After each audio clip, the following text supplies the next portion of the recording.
Welcome to school and academic subscribers. और जिन्होंने subscribe नहीं किया है सब्सक्राइब कर लें। जी करो सर, कर दिया, चलो पढ़ाओ। Hello and welcome to current affairs daily comprehensive news analysis में। दोस्तों, मैं हूं विनय चौहान और आज की इस वीडियो में हम देखेंगे करंट अफेयर्स डेली की कॉम्प्रिहेंसिव न्यूज़ एनालिसिस सीरीज़ में 17 जुलाई 2021 की करंट अफेयर्स और साथ साथ उससे जुड़े हुए स्टैटिक फैक्ट्स। तो भाइयों, वीडियो से चिपके रहिए क्योंकि ये करंट अफेयर्स सीरीज़ आपके एग्ज़ाम पॉइंट ऑफ व्यू से बहुत ही ज़्यादा इम्पॉर्टेंट है। अब वो चाहे बैंक पीओ का एग्ज़ाम हो, एसएससी का हो, रेलवे का हो या इवन यूपीएससी, स्टेट पीएससी का, बिना करंट अफेयर्स के आप कोई भी एग्ज़ाम इमेजिन नहीं कर सकते हैं। तो दोस्तों, आज है 17 जुलाई और दुनिया की जनता इसे world day of international justice के रूप में ऑब्जर्व करती है, क्योंकि आज का ही वो महान दिन है जब 1998 में रोम स्टैट्यूट को अडॉप्ट किया गया था, जिसके बेसिस पे इंटरनेशनल क्रिमिनल कोर्ट की स्थापना हुई थी। तब से लेके आज तक 139 कंट्रियों ने इस ट्रीटी को साइन किया है। अब ये सेलिब्रेशन इसलिए किया जाता है जिससे कि लोगों के बीच में जस्टिस को लेके अवेयरनेस पहुँचे और वो यूनाइट होकर विक्टिम्स के राइट को प्रोटेक्ट करें और जस्टिस को सपोर्ट करें। चलिए अब आ जाते हैं फर्स्ट न्यूज़ पे, जो कि जस्टिस से ही रिलेटेड है। सुप्रीम कोर्ट ने उत्तर प्रदेश गवर्नमेंट से कहा कि वह कांवड़ यात्रा के साथ नहीं जा सकती। सुप्रीम कोर्ट यूपी गवर्नमेंट के कांवड़ यात्रा को कंडक्ट करने के प्रपोजल से असहमत है और यूपी गवर्नमेंट को 19 जुलाई तक का टाइम दिया है to rethink their proposal and file an affidavit. Supreme court का मानना है कि इस पेंडेमिक के समय में भारतीय नागरिकों की हेल्थ और right to life is paramount. Right to religious faith although fundamental right है, बट ये सारे राइट टू लाइफ के आगे सबसर्विएंट हैं, यानी कि कम इम्पॉर्टेंट हैं। राइट टू लाइफ, जो कि आर्टिकल 21 ऑफ कॉन्स्टिट्यूशन के मुताबिक बेसिक फंडामेंटल राइट है। अब देखते हैं सुप्रीम कोर्ट से related important fact. Supreme court, जो कि 26 जनवरी 1950 को इस्टेब्लिश हुई थी और यह सुप्रीम जुडिशियल बॉडी है और इंडियन कॉन्स्टिट्यूशन के हिसाब से इंडिया की हाईएस्ट कोर्ट है। Supreme court is headed by chief justice of India और उनके अलावा 33 अन्य जजेस होते हैं जिनको कि प्यूनी जजेस कहा जाता है। Current chief justice of India हैं एन.वी. रमन्ना। अब न्यूज़ में था उत्तर प्रदेश, तो एक नज़र उत्तर प्रदेश पे डाल ली जाए। उत्तर प्रदेश की फाउंडेशन डेट है 24 जनवरी 1950। यह नेपाल देश के साथ बॉर्डर शेयर करता है। इसके अलावा यह उत्तराखंड, हिमाचल प्रदेश, हरियाणा, दिल्ली, राजस्थान, एमपी, छत्तीसगढ़, झारखंड और बिहार के साथ बॉर्डर शेयर करता है।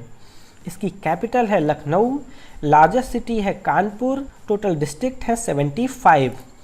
गवर्नर है आनंदीबेन पटेल और सीएम है योगी आदित्यनाथ।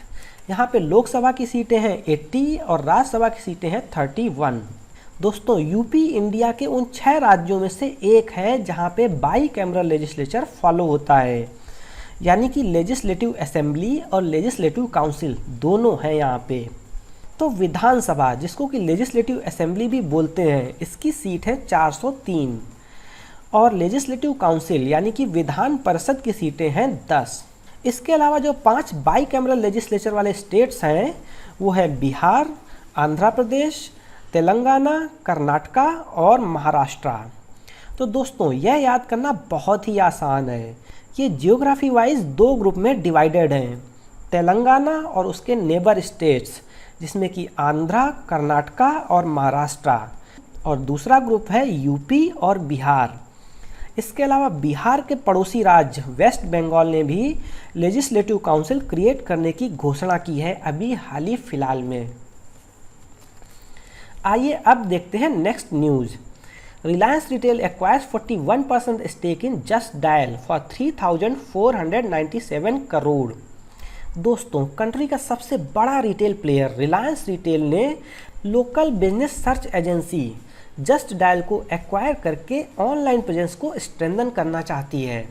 रिलायंस रिटेल पहले 25.33% प्रेफरेंशियल शेयर एक्वायर करेगी।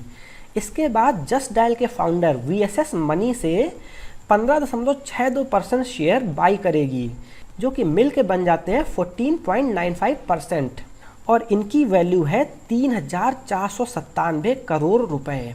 और इसके बाद Reliance retail public share holders को ओपन ऑफर करके 2.17 करोड़ इक्विटी शेयर्स परचेस करेगी, जो कि 26% होंगे। अब जिन लोगों को इक्विटी शेयर्स या प्रेफरेंशियल शेयर्स नहीं पता, तो थोड़ा ब्रीफ में जान लो। जब कोई कंपनी फंड रेज करती है तो 3 मेथड से करती है, via equity share, via preferential share और डिबेंचर, यानी कि डेट इंस्ट्रूमेंट या लोन।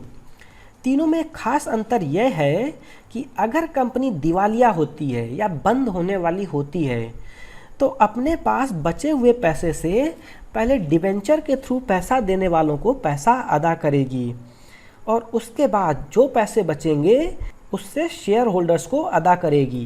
क्योंकि शेयर होल्डर्स होते हैं मालिक, तो फ़ायदा और नुकसान दोनों मालिक का ही होता है। अब इसमें अदा करने में पहला प्रेफरेंशियल शेयर होल्डर्स को दिया जाएगा, क्योंकि इसका नाम ही है प्रेफरेंशियल शेयर होल्डर्स। अब अगर कुछ बचा तो मिलेगा इक्विटी शेयर होल्डर्स को। समझ में आया? तो चलो अब देखते हैं रिलायंस रिटेल के static fact. Reliance retail founded on 2006, headquarter Mumbai, chairperson Mukesh Ambani, और पेरेंट कंपनी है Reliance Industries Limited. Just Dial के static fact, founded on 1996, headquarter Mumbai, CEO VSS Mani. आइए अब चलते हैं नेक्स्ट न्यूज पे। पेटीएम ने अब तक की इंडियन हिस्ट्री का सबसे बड़ा IPO फाइल किया। पेटीएम इनिशियल पब्लिक ऑफरिंग के थ्रू 16,600 करोड़ फंड रेज करेगी, जो कि आज तक का इंडिया का सबसे बड़ा IPO है। इसके पहले 2010 में कोल इंडिया का 15,200 करोड़ का IPO सबसे बड़ा IPO था। अब IPO का मतलब होता है इनिशियल पब्लिक ऑफरिंग, जो कि शेयर मार्केट से रिलेटेड होता है। जब भी कोई कंपनी फर्स्ट टाइम आम पब्लिक को अपने शेयर बेचती है तो उसको बोलते हैं इनिशियल पब्लिक ऑफरिंग, और यह शेयर मार्केट की प्राइमरी मार्केट में होता है। इसके बाद शेयर स्टॉक मार्केट में लिस्ट हो जाते हैं, जहां पे कोई भी इन्हें खरीद बेच सकता है, तो यह स्टॉक मार्केट सेकेंडरी मार्केट होती है। आइए अब देखते हैं पेटीएम के static fact. Founded on 2010, headquarter Noida UP, CEO Vijay Shankar Sharma, और ओनर कंपनी है 197 communication limited. Next news, Indian law ministry ने विंटेज कार्स के रजिस्ट्रेशन के लिए रूल बनाए। ऐसा इंडियन हिस्ट्री में पहली बार हुआ है जब विंटेज कार्स के रजिस्ट्रेशन के प्रोसेस के लिए रेगुलेशन बनाई गई। अब नया रजिस्ट्रेशन 20,000 रुपये में होगा और इसके बाद री रजिस्ट्रेशन 5,000 रुपये में। रूल्स के मुताबिक कोई भी गाड़ी जिसकी हालत में कोई खासा चेंज नहीं हुआ है और फर्स्ट टाइम रजिस्ट्रेशन के 50 ईयर्स पूरे हो गए हैं तो वह गाड़ी विंटेज मोटर व्हीकल की कैटेगरी में आएगी। इसके अलावा इन गाड़ियों में हाई सिक्योरिटी रजिस्ट्रेशन प्लेट भी नहीं लगानी पड़ेगी, जो कि अभी फ़िलहाल में गवर्नमेंट के द्वारा बाकी गाड़ियों के लिए मैंडेटरी कर दी गई है। Next news, over 80% of breakthrough infection caused by delta variant in कोविड-19। ऐसा मानना है ICMR यानी कि Indian Council of Medical Research का। ICMR ने एक नेशन वाइड स्टडी कंडक्ट की और पाया कि जो 86% of all breakthrough infection हैं कोविड-19 के वह डेल्टा वेरिएंट के हैं। अब यह ब्रेक थ्रू इन्फेक्शन क्या होता है? तो ब्रेक थ्रू इन्फेक्शन का मतलब जब आदमी उसी बीमारी से ग्रसित हो जाए जिस बीमारी की वैक्सीन वह पहले ही ले चुका है। तो दोस्तों डेल्टा वेरिएंट बहुत तेज़ी से पैर पसार रहा है। और यार इसके अलावा कोविड-19 के जो पहले वेरिएंट थे वह थे अल्फ़ा और कप्पा। अब ICMR के फैक्ट इम्पॉर्टेंट हो जाते हैं। तो ICMR Indian Council of Medical research India में बायोमेडिकल रिसर्च के फॉर्मुलेशन, कोऑर्डिनेशन और प्रमोशन करने वाली एपेक्स बॉडी है और यह दुनिया की सबसे पुरानी और बड़ी मेडिकल रिसर्च बॉडीज़ में से एक है। इसकी स्थापना हुई थी 1911 हेडक्वार्टर है न्यू दिल्ली। डायरेक्टर जनरल हैं बलराम भार्गव, जो कि health research department government of India के सेक्रेटरी हैं। और इसकी पेरेंट या ओनर है ministry of health and family welfare. आइए अब देखते हैं health and family welfare ministry से रिलेटेड फैक्ट। कैबिनेट मिनिस्टर हैं हालिया में नियुक्त किए गए मनसुख मांडविया, जो कि राज्यसभा एमपी हैं गुजरात से। और मिनिस्टर ऑफ स्टेट हैं डॉक्टर भारती पवार, जो कि लोकसभा एमपी हैं दिंदौरी महाराष्ट्र से। चलिए अब देखते हैं नेक्स्ट न्यूज़। कैनलीज रिसर्च के हिसाब से शाओमी ने वर्ल्ड में एप्पल को पछाड़ के दुनिया की नंबर 2 फ़ोन मेकर कंपनी बन गई। शाओमी जो कि एक चाइनीज़ मैन्युफैक्चरिंग कंपनी है, जो कि सब कुछ बनाती है, from the rice cooker to gaming monitor, TV, laptop. यह अब नंबर 2 पर पहुंच गई है। नंबर 1 पर है Korean company Samsung with 19% share. Number 2 पे है शाओमी विद 17% शेयर। और नंबर 3 पर है एप्पल विद 14% शेयर। आइए अब देखते हैं शाओमी से related static fact. Foundation on 2010, headquarter Beijing China और सीईओ हैं ली जिन। अब जरा नज़र डालते हैं चाइना के स्टैटिक फैक्ट पे। तो CCC फॉर्मेट यानी कि कंट्री कैपिटल करेंसी, इसके हिसाब से चाइना बीजिंग युआन या रेनमिनबी। तो कैपिटल है बीजिंग, करेंसी है युआन या रेनमिनबी। यहाँ के प्रेसिडेंट हैं जी जिनपिंग और प्राइम मिनिस्टर हैं ली केकियांग। आइए अब देखते हैं नेक्स्ट न्यूज़, जो कि ऑब्ituary सेक्शन से निकल के आती है, one liner news. Actor Surekha Sikri passed away. Actor Surekha Sikri जो कि सिनेमा में एक प्रोमिनेंट नाम है, वह 76 ईयर की थी। कल उनका देहांत हो गया।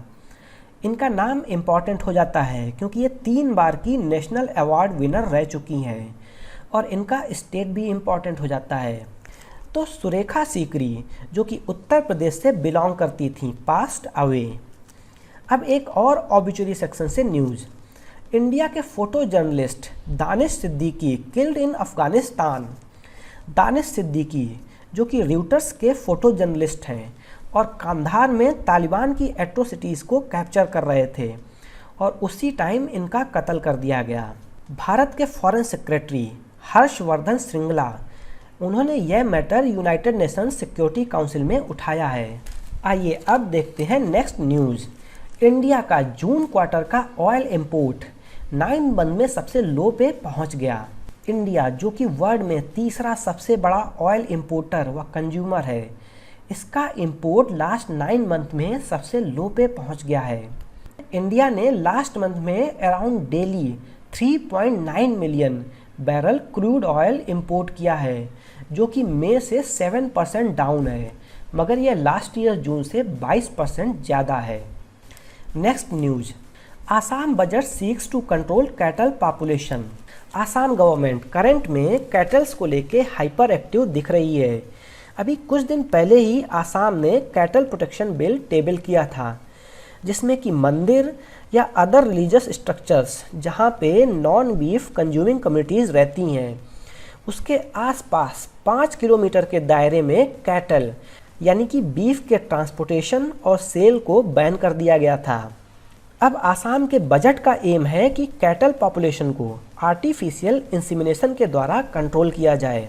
गवर्नमेंट इंश्योर करेगी कि आर्टिफिशियल इंसीमिनेशन के थ्रू जो भी बच्चा हो उसमें 90% फीमेल काफ्स हो और 10% मेल। तो ये थी आसाम रिलेटेड न्यूज़। अब आसाम के स्टैटिक फैक्ट इंपॉर्टेंट हो जाते हैं। तो आसाम फाउंडेड ऑन 26 जनवरी 1950 और ये भूटान देश के साथ बॉर्डर शेयर करता है।